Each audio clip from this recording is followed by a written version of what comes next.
The loneliest people are usually the ones everyone else fears the most. Snow fell over Manhattan like ashes from a dying fire, soft and silent against the glowing skyline outside the DeLuca Grand Hotel. Valentine's night. Every restaurant in the city overflowed with laughter and candlelight, while couples held hands beneath strings of gold lights wrapped around frozen trees. But 43 floors above the streets, Adrian DeLuca sat alone inside a ballroom built for 500 guests and occupied by exactly one man, me. The crystal chandeliers overhead reflected across polished marble floors that had never known dust, but tonight the room felt colder than the February air outside the floor-to-ceiling windows. A string quartet played quietly near the stage because someone had paid them to perform until midnight, whether anyone listened or not. Adrian swirled the whiskey in his glass once, watching amber light move like liquid fire before setting it back down untouched beside a single white rose. 3 years ago, this room had looked different, softer, warmer, alive. 3 years ago, Isabella had laughed here while snow fell beyond the windows, and New York glittered beneath them like a second sky. Adrian could still remember the exact sound of her voice over the music, the exact way her fingers curled around his sleeve when she smiled at him like he was something worth saving. Then came silence, the kind that never truly leaves a man after it enters him. Men feared Adrian DeLuca because he owned half the city and controlled the other half through whispers nobody could prove. But fear had never been the thing that haunted him. Regret did that perfectly on its own. His phone buzzed beside the glass. Luca, his head of security. Adrian ignored it. Another message followed seconds later. The mayor had arrived downstairs. Investors wanted a meeting. Someone important needed something from him. They always did. Adrian leaned back slowly in his chair, black suit immaculate beneath the low golden light, his expression unreadable as snow drifted against the windows behind him. He looked like a king sitting inside the ruins of his own empire. Then the ballroom doors opened, not dramatically, not loudly, just enough for cold air and distant music from the hotel lobby to slip inside. Adrian barely glanced up at first until he noticed the girl in the red coat, struggling to balance a tray of champagne glasses near the entrance. She moved carefully across the ballroom, trying not to draw attention to herself, but nothing about her belonged in a room like this. Her coat looked too thin for the weather. Her shoes were worn near the heels, a waitress covering someone else's shift on Valentine's night. Adrian looked away again until one of the musicians accidentally bumped her shoulder while adjusting a music stand. The tray tilted sharply. Crystal trembled. One champagne glass slipped free and shattered across the marble floor. The sound echoed through the empty ballroom like a gunshot. The girl froze instantly. "I'm so sorry," she whispered, dropping to her knees to collect the broken glass before anyone could yell at her.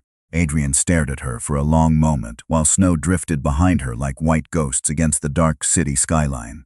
Then she looked up, blue eyes, tired eyes, the kind that had survived too much too young. And for the first time in 3 years, something inside Adrian DeLuca moved. Not anger, not desire, something far more dangerous, hope. His voice came low and calm into the silence. "Bring her to me." The 2 men in black suits approached me quietly, but nothing about them felt casual. One stood near my left shoulder while the other carefully removed the broken glass from my shaking hands with a white linen cloth. Nobody raised their voice. Nobody threatened me. Somehow that made it worse. "Miss," the taller one said softly, "Mr. DeLuca would like to speak with you upstairs." Upstairs. My stomach tightened instantly. Every survival instinct I had learned working late shifts in Manhattan screamed at me to leave the tray and run straight for the employee exit, but I could feel him watching me from across the ballroom. Adrian DeLuca had not looked away once.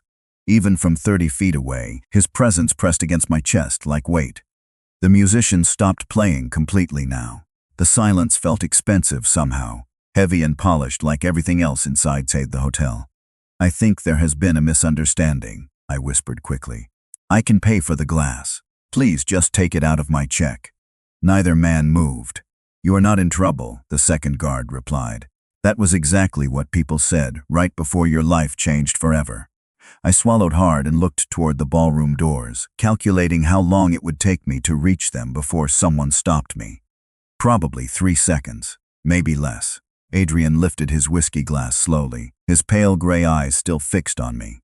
"Bring her," he repeated calmly. That voice ended the conversation before it started. 5 minutes later, I stood inside a private elevator, lined with dark walnut walls and gold trim, so polished I could see my nervous reflection in them. My red coat suddenly felt cheap and childish against all that luxury. I tugged the sleeves lower over my hands, trying to hide how badly they trembled. "Who is he?" I finally asked. The taller guard glanced at me once before answering. "You really do not know?" The way he said it made my pulse skip. Everybody in New York knew the DeLuca name. Hotels, real estate, political donations. Stories whispered late at night, by people who lowered their voices before saying his name out loud. I had never seen Adrian DeLuca before tonight, but suddenly I wished I had stayed that way. The elevator opened onto the top-floor penthouse lounge. Warm amber light spilled across black marble floors, while jazz played softly from hidden speakers overhead. Floor-to-ceiling windows revealed Manhattan glowing beneath falling snow like another universe entirely. It should have felt beautiful. Instead, it felt lonely. Adrian stood near the fireplace now, one hand resting in his pocket while the other held the untouched glass of whiskey. Up close, he looked even more dangerous somehow. Not because of size or anger, because he looked like a man who had forgotten how to care whether anything hurt him anymore. "Leave us," he said quietly. The guards disappeared instantly. I hated how fast they obeyed him. Adrian turned toward me slowly.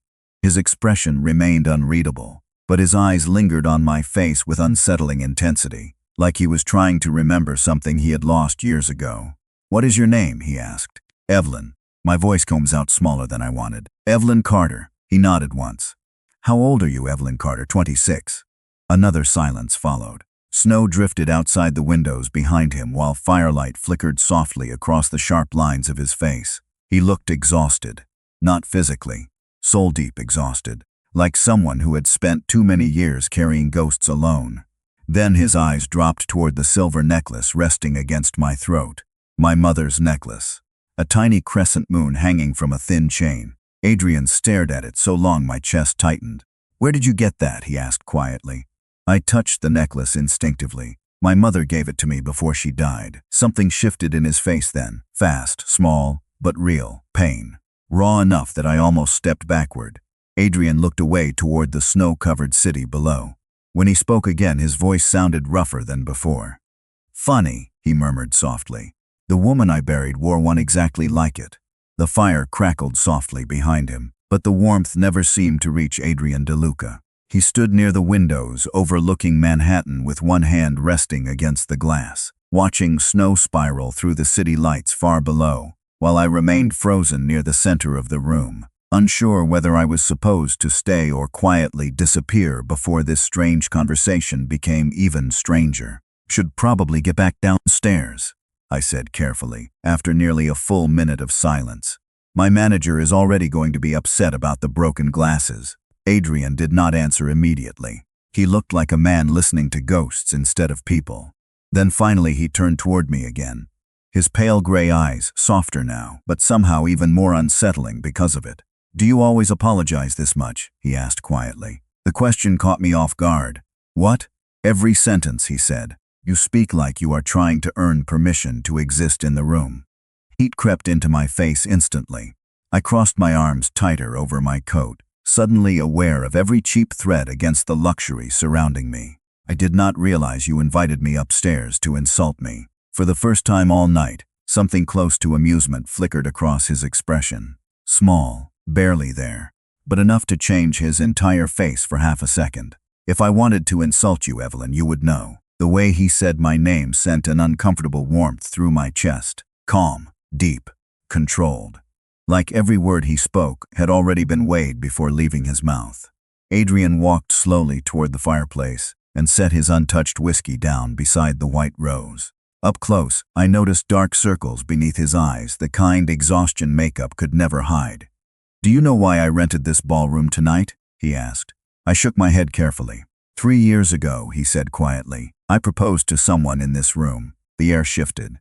Suddenly everything made sense. The empty chair, the untouched drink, the loneliness sitting on his shoulders heavier than the tailored black suit he wore. Adrian stared into the fire while snow continued falling outside the windows behind him. Every Valentine's Day since then, I come back here, alone. His voice remained calm, but grief lived beneath every word like something buried alive. That sounds painful, I whispered before I could stop myself. A faint smile touched his mouth then, sad enough to hurt. That is because you are still kind enough to think pain should end eventually. Silence settled between us again, softer this time. I looked down at the silver moon necklace in my hands, rubbing my thumb over the small worn edges the way I always did when nervous. My mother used to say grief changes shape, I murmured quietly. Adrian glanced toward me. What does that mean? I swallowed once before answering. She said the loss never gets smaller, you just grow around it. His expression changed again after that, not dramatic. Just still, like I had accidentally touched a wound he spent years pretending no longer existed. Somewhere downstairs the faint sound of ballroom music echoed through the hotel, while snow painted the city white outside the windows. Adrian studied me carefully now, not like a powerful man examining a stranger, but like someone trying to understand why a random waitress suddenly sounded more honest than everyone else in his world. Then his phone buzzed sharply across the table. Adrian glanced down at the screen. The softness vanished instantly. His jaw tightened slightly before he silenced the call without answering. Business? I asked carefully.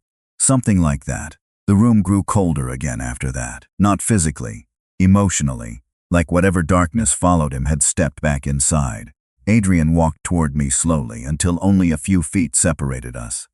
Close enough for me to catch the clean scent of cedarwood and winter on his coat. Close enough to notice the scar near his wrist disappearing beneath his watch cuff. You are afraid of me, he said quietly. It was not a question. I opened my mouth to deny it, but the truth stopped me. Adrian noticed immediately. Of course he did. Men like him survived by reading hesitation before words. Instead of anger, something heavier crossed his face. Disappointment, maybe. Not in me, in himself. You should be, he admitted softly. Then his eyes dropped briefly to the necklace at my throat again, before returning to mine. That is what makes this dangerous. By the time I finally left the penthouse, snow covered the sidewalks outside the hotel in thick white layers that softened the noise of Manhattan into something almost peaceful. Almost. My hands stayed buried deep inside the pockets of my red coat while I walked toward the subway station 3 blocks away. But my mind refused to quiet down. Adrian DeLuca's voice still lingered in my chest like smoke. That is what makes this dangerous. I should have forgotten him the moment those elevator doors closed behind me. Men like him belonged in newspaper headlines and whispered stories, not in the middle of ordinary lives like mine. But all I could think about was the look in his eyes when he talked about grief. Not cold, not cruel, just tired in a way that made me unexpectedly sad. The downtown train screeched into the station as freezing wind rushed through the tunnel, carrying the smell of snow, steel, and burnt coffee from the late-night kiosk near the stairs. I sat alone near the back of the subway car, staring at my reflection in the darkened window while New York blurred past outside. 26 years old, 2 jobs, past due rent sitting unopened on my kitchen counter, a mother buried 6 years ago. And somehow my Valentine's night ended inside a billionaire Mafia king's private ballroom listening to him talk about ghosts. My apartment building in Queens looked exactly the way it always did. Flickering hallway lights, old radiator pipes clanging behind the walls, the scent of someone burning toast 2 floors below. Home, small and exhausted but honest. I kicked off my boots near the door and dropped onto the couch with a long breath, finally letting the tension leave my shoulders. Then my phone buzzed. Unknown number. I hesitated before answering. Hello, Miss Carter? A calm female voice asked. This is Mercy General Hospital Billing Department. I am calling regarding your mother's remaining balance. My chest tightened immediately. I already explained I cannot make another payment until next month. Silence. Papers shuffled softly on the other end. Actually, the woman said carefully, the balance was paid in full 30 minutes ago. I sat upright so fast the couch springs groaned beneath me. What? The account has been completely cleared. By who? Another pause. The donor requested anonymity. Of course he did. My stomach dropped instantly. Adrian, it had to be him. Nobody else even knew those bills existed. I ended the call with shaking hands and stared across my tiny apartment while snow tapped softly against the fire escape outside the window. Anger came first, sharp and immediate. I did not ask for charity. I especially did not ask for it from a man whose name made politicians nervous. But beneath the anger sat something far more dangerous. Relief. My mother's hospital debt had followed me for years like chains I could never fully outrun. And now suddenly it was gone, just like that. The next morning I arrived at Rose's Wood Cafe for my breakfast shift, running on 3 hours of sleep and too many thoughts. The smell of espresso and cinnamon usually calmed me. Today it barely touched the anxiety twisting inside my chest. "You look terrible," my coworker Nina said while tying her apron beside me. "Rough Valentine's Day?" Something like that. I moved behind the counter and nearly dropped the stack of menus when the front doors opened. Adrian DeLuca stepped inside wearing a charcoal overcoat dusted with melting snow. The entire cafe went silent. Conversation stopped mid-sentence. Even the espresso machine suddenly sounded too loud. He looked absurdly out of place among chipped wooden tables and sleepy morning commuters holding paper coffee cups. Yet somehow he carried the room with him the moment he entered it. Adrian's eyes found mine immediately, not searching, certain. My pulse stumbled hard against my ribs. Nina leaned toward me so quickly her elbow hit the register. "Oh my God," she whispered. "Do you know him?" I did not answer because Adrian was already walking toward the counter, calm, controlled, dangerous in the quietest possible way. He stopped directly in front of me while snow melted slowly from the shoulders of his coat. Up close, those pale gray eyes looked even more exhausted than they had the night before. "Good morning, Evelyn," he said softly. My throat went dry. "What are you doing here?" Adrian glanced briefly around the tiny cafe before looking back at me again. "I wanted coffee," he answered. Then after a small pause, his voice lowered slightly. "And I wanted to see if you were real in daylight." Nobody moved after he spoke. The entire cafe felt suspended in one strange breath while snow drifted outside the windows and steam curled from the espresso machine behind me. Adrian DeLuca stood at the counter looking at me, like he had already memorized every expression on my face overnight. It should have frightened me more than it did. "You paid my mother's hospital bills," I said quietly. Not a question. Adrian did not deny it. "Yes." My pulse tightened instantly. "You had no right." He held my gaze without flinching. "Probably not." That answer caught me off guard harder than if he had argued back. Men with power usually defended everything they did. Adrian sounded almost tired of power altogether. I lowered my voice carefully, aware of Nina pretending not to eavesdrop 2 feet away while every customer in the cafe openly stared at us now. "Why would you do that for someone you met once?" Adrian glanced briefly toward the snowy street outside before answering. "Because I know what it feels like to lose someone slowly while pretending money can fix it." Silence settled heavily between us. The anger inside me weakened in ways I did not like. He was too calm, too honest. Dangerous men were easier to hate when they acted cruel. "Coffee?" I asked finally because I needed something normal to hold on to. Adrian's mouth shifted slightly at the corners. "Black." I turned quickly toward the espresso machine, mostly so I could stop looking at him for a second. My hands betrayed me anyway, trembling while I filled the cup. "You are nervous," Adrian observed quietly behind me. "You walked into my workplace surrounded by bodyguards," I muttered. "Most people would be nervous." I did not bring bodyguards. I glanced toward the cafe windows immediately. 2 black SUVs sat parked across the street while men in dark coats pretended very badly not to watch the building. Adrian followed my gaze and sighed almost invisibly. "I said I did not bring them," he corrected calmly. "They follow me whether I ask or not." I handed him the coffee carefully. Our fingers brushed for half a second and something strange tightened in my chest again. Warmth, familiarity. I hated that my body noticed things like that. Adrian took a slow sip before looking around the small cafe. "You work here every morning, most mornings and nights? Sometimes? How many hours do you sleep?" I blinked. "That is a strange question. You look exhausted." The concern in his voice felt genuine enough to unsettle me. Nobody had looked at me carefully enough to notice exhaustion in a long time. Life moved too fast for people to care beyond surface-level survival. "I am fine," I answered automatically. Adrian studied me over the rim of the coffee cup. "No," he said softly, "you are surviving. There is a difference." That sentence landed too close to truth. Before I could respond, the cafe door swung open hard enough for cold wind to rush inside. A man stepped in wearing a dark delivery jacket and carrying a large bouquet of white roses wrapped in black paper. Every woman in the cafe looked up instantly. "Delivery for Evelyn Carter," he announced. My stomach dropped. I did not order flowers. The delivery man handed me the card anyway before leaving as quickly as he arrived. The bouquet was enormous, elegant, expensive enough to pay my rent twice over. I looked down at the small handwritten note tucked between the roses. "Some grief deserves flowers. Some people deserve kindness. Adrian." Heat flooded my face immediately. "You cannot do this," I whispered. Adrian set his coffee down slowly. "Do what?" "Walk into my life like this." For the first time since entering the cafe, something vulnerable crossed his expression. Fast enough, most people would have missed it. "I am trying not to walk into it too quickly," he admitted quietly. That answer somehow felt more dangerous than anything else he had said so far. Nina suddenly grabbed my arm hard enough to make me jump. "Evelyn," she whispered urgently while staring out the window, "I think those men outside are watching someone." I turned toward the street, instinctively. One of the bodyguards near the SUV pressed his hand to an earpiece while scanning the sidewalk with sharp focus. Adrian's entire posture changed instantly beside me. The softness disappeared. Cold awareness replaced it so quickly it stole the air from the room. Then he looked directly at me and said 4 words that made my heartbeat stumble. "Stay close to me." The warmth inside the cafe disappeared the moment Adrian spoke. "Stay close to me." Every instinct in my body sharpened at once.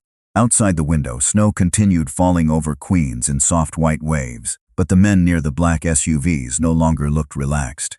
One of them stepped farther onto the sidewalk, scanning passing cars while speaking quietly into his sleeve microphone. Customers inside the cafe started noticing now too. Conversations lowered. Tension spread through the room like cold air slipping beneath a locked door. "What is happening?" I whispered. Adrian did not answer immediately. His eyes remained fixed on the street outside with terrifying focus, calm, precise, like a man used to danger showing up uninvited. Then finally he looked back at me. "Probably nothing," he said softly. "But I would rather be careful. Probably nothing." Those words should have comforted me. Somehow they did the opposite. Nina grabbed my arm tighter beside the register. "Evelyn, who is this guy?" she hissed under her breath. I opened my mouth, but Adrian answered first. "Someone who should not have walked into her cafe this morning."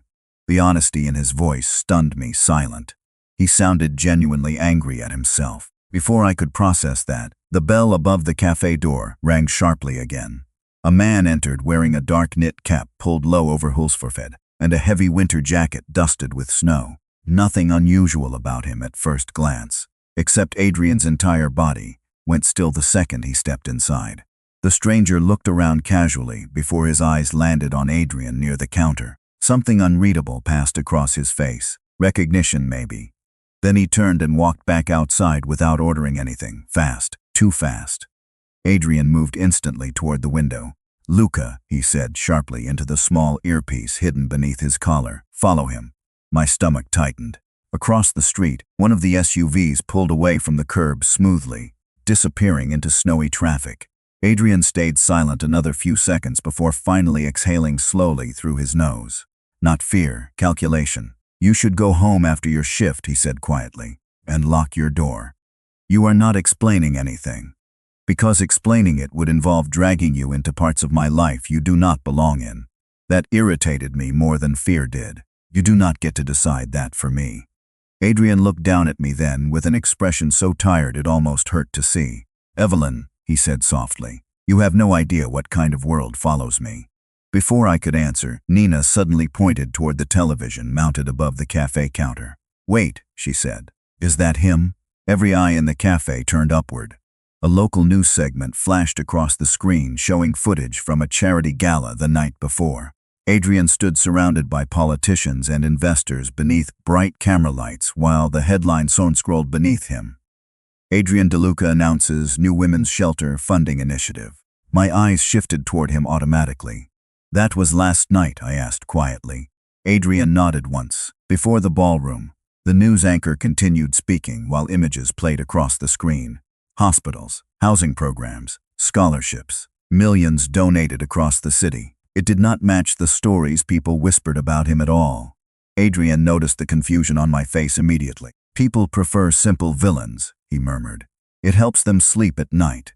The sadness in that sentence settled somewhere deep inside my chest. Suddenly, the man standing in front of me felt less like a myth, and more like someone carrying two versions of himself at the same time. One the city feared, one nobody bothered trying to understand. My shift passed in strange tension after that. Adrian remained seated near the window for nearly 2 hours, drinking coffee that had long gone cold, while pretending to read financial reports on his tablet. But every few minutes his eyes lifted toward me like he needed visual proof I was still there. Customers whispered constantly. Some stared openly. Others avoided him entirely. Yet every elderly customer who approached the counter somehow found their breakfast mysteriously paid for before leaving. Adrian never acknowledged it once. Near noon, snow began falling harder again. Thick flakes blurred the streets outside into white haze. I was wiping down the counter when my phone buzzed in my apron pocket. Unknown number again. My stomach dropped instantly. I answered carefully. Hello? Silence.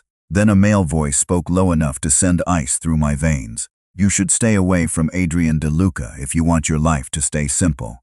The call ended immediately. My hand started trembling so hard I nearly dropped the phone. Adrian noticed before I said a word. Of course he did. He crossed the cafe in seconds, his expression darkening the moment he saw my face. Who called you? He asked quietly. I swallowed hard. Someone who knows your name. Adrian closed his eyes briefly, like a man hearing confirmation of something he already feared. Then he took my shaking phone gently from my hand and looked directly into my eyes. I told you this was dangerous, he said softly. The problem is. His thumb brushed lightly against the edge of my frozen fingers before he finished the sentence. I do not think I can walk away from you anymore. After that phone call, the cafe no longer felt safe. Every sound made me flinch. Every customer who walked through the door pulled my attention toward the windows.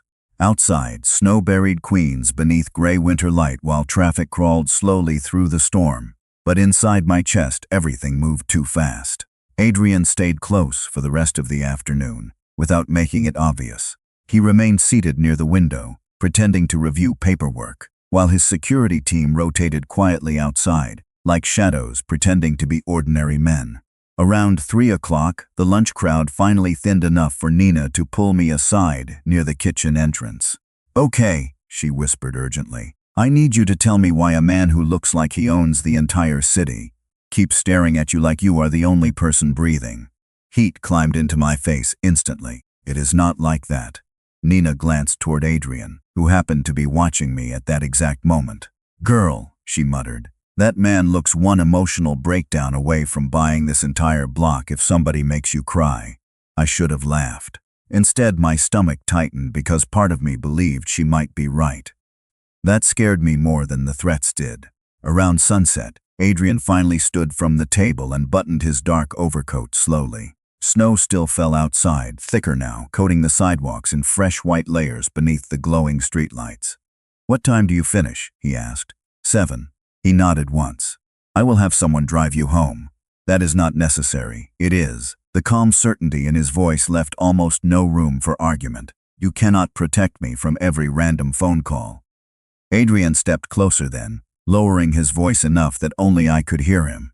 Evelyn, people do not usually warn strangers unless they want them frightened first. A chill moved down my spine that had nothing to do with winter. Before I could answer, his phone buzzed sharply in his coat pocket. Adrian glanced at the screen and something dark crossed his face immediately. Not fear. Fury carefully restrained behind expensive manners. He answered quietly. What happened? Silence, stretched while he listened. His jaw tightened harder with every passing second. Then he looked directly at me. When? Another pause. Adrian closed his eyes briefly before ending the call. The cafe suddenly felt too small around him. Too fragile. What is wrong? I asked carefully. Adrian remained silent for a moment before speaking. Someone entered your apartment building 20 minutes ago pretending to be maintenance. My blood went cold. What? My security team has been watching the building since this morning. The words hit me all at once. You had people watching my apartment? Yes. Without asking me? Yes. His honesty should not have been attractive. Somehow it was, not because he controlled things, because he looked genuinely terrified something might happen to me. Adrian stepped closer again, voice lower now. The man left when he realized the building was being monitored. How do you know he was there for me? Adrian held my gaze steadily. Because he asked which apartment belonged to the woman with the moon necklace. Every breath inside my chest suddenly felt too shallow. Nina appeared beside us looking pale. Evelyn, she whispered. Maybe you should let him take you home. I hated how quickly fear overpowered pride. Adrian noticed the hesitation breaking inside me and softened slightly. You do not have to trust me completely, he said quietly. Just trust that I will not let anyone hurt you. Nobody had spoken to me like that before. Not like a possession. Not like a fragile thing. Like someone worth protecting simply because I existed. That difference mattered more than I wanted it to. 7 o'clock finally arrived beneath heavy snowfall and fading city light. Adrian walked me outside himself despite protests from half his security team. The cold hit immediately, sharp enough to sting my lungs. A black SUV waited at the curb with headlights glowing through the storm. Adrian opened the passenger door for me personally. Small gesture, somehow intimate anyway. You really live like this every day? I asked softly while looking at the security convoy lining the street. Adrian glanced toward the snowy skyline before answering. No. His gray eyes shifted back to mine. Usually I live worse. Something painful moved through me hearing that. Before I could respond, a little girl walking beside her mother stopped near the sidewalk and pointed excitedly toward the cafe window behind us. Mommy, she whispered loudly. Look at the flowers, I turned instinctively. The white roses Adrian sent earlier still rested behind the counter, glowing softly beneath warm cafe lights. Beautiful against all the cold outside. Adrian noticed me looking at them. White roses meant apology to Isabella, he said quietly. The name settled between us gently. The first time he had spoken the woman's name out loud to me. Were you apologizing? I asked. Adrian looked at me for a very long moment while snow collected slowly in his dark hair and coat shoulders. No, he admitted softly. I think I was thanking you for making me feel something again. The drive to Queens should have felt ridiculous. Me sitting inside a heated luxury SUV beside one of the most powerful men in New York, while snowstorm traffic crawled through glowing streets outside the windows, like something out of a movie I would never normally belong in. Instead, it felt strangely quiet, safe in a way I had not expected. Adrian sat beside me in silence for most of the ride, one hand resting loosely near his knee, while city lights reflected across the sharp lines of his face. Every few minutes, his phone buzzed softly with updates from security teams spread across the city, but he barely reacted anymore. Like danger had become background noise in his life years ago. I watched snow collect against the glass while trying not to think about the unknown caller, or the man pretending to be maintenance outside my apartment building, or the fact that Adrian DeLuca somehow seemed more worried about my safety than his own. You should probably stop helping me, I said quietly after several minutes. Adrian glanced toward me. Why? Because bad things seem to happen around you. His mouth shifted slightly at that. Not quite amusement. Bad things happen everywhere, Evelyn. He looked back out the window toward the blurred skyline. The difference is whether someone stands beside you when they do.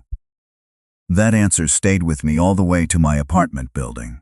Snow covered the front steps in fresh white layers by the time the SUV stopped outside. 2 security men stepped out first, scanning the street before Adrian opened my door himself. Cold winter air wrapped around us instantly. This is completely unnecessary, I muttered, while looking at the security detail surrounding a building where the hallway lights barely worked. Adrian glanced up toward my apartment windows. You keep saying that, because it is true. No, he said softly. It is unfamiliar. That sentence hit harder than I wanted it to. Nobody had protected me before. Not really.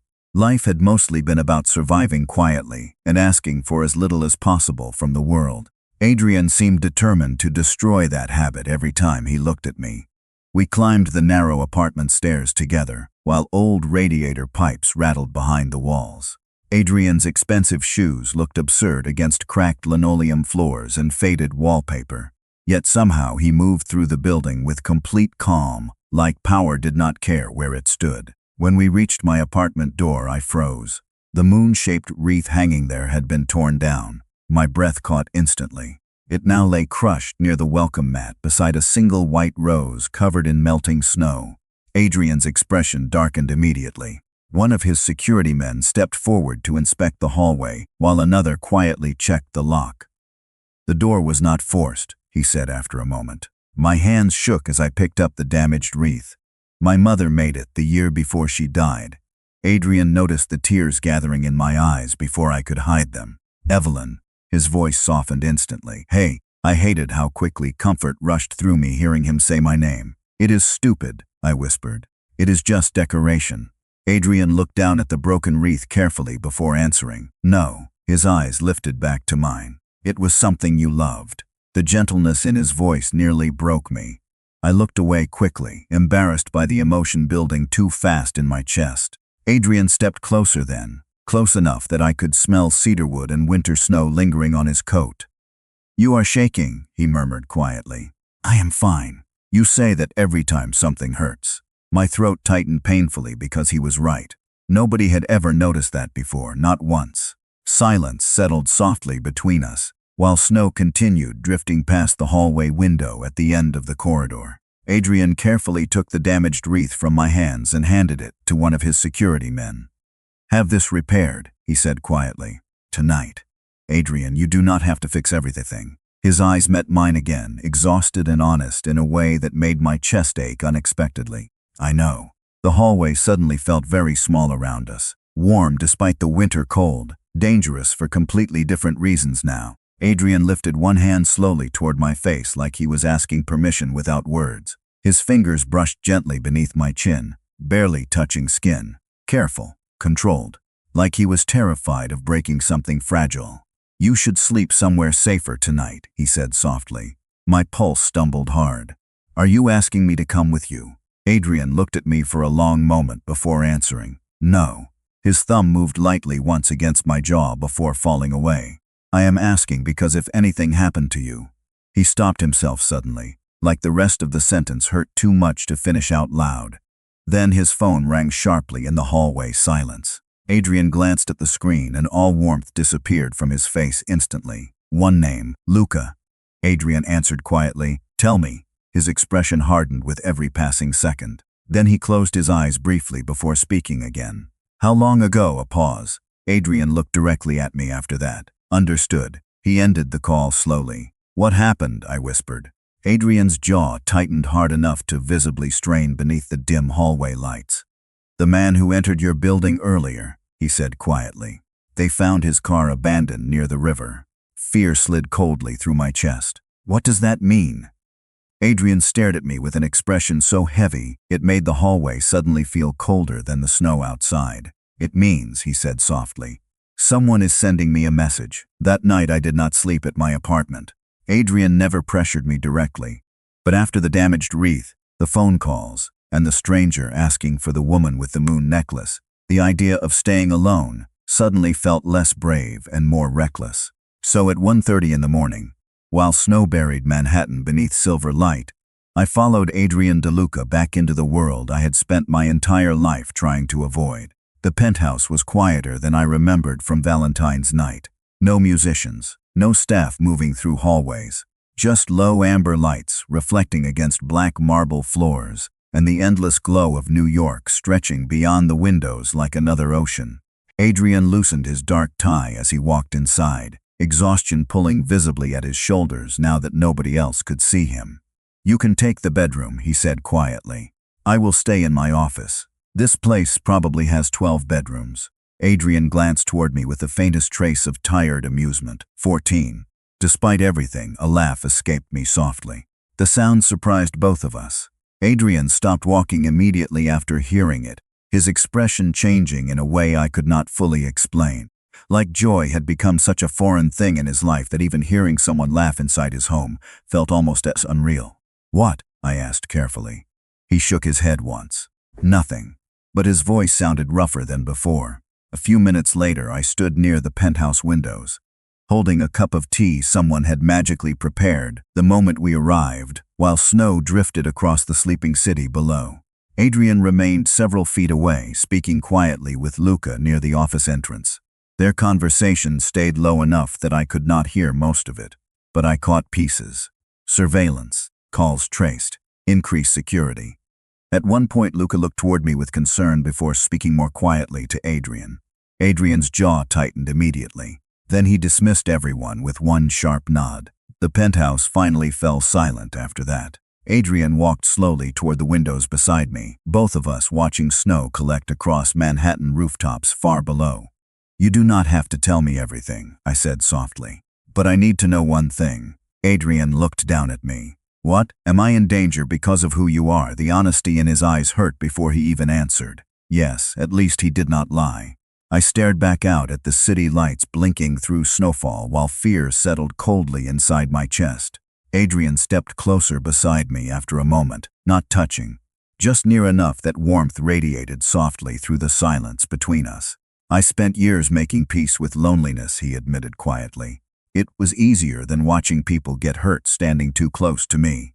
I glanced toward him carefully. "Then why not walk away now?" Adrian's expression darkened with something painfully human. "Because I tried." His voice lowered almost to a whisper. "The moment I saw you in that ballroom, something inside me refused. My heartbeat stumbled hard enough that I had to look away."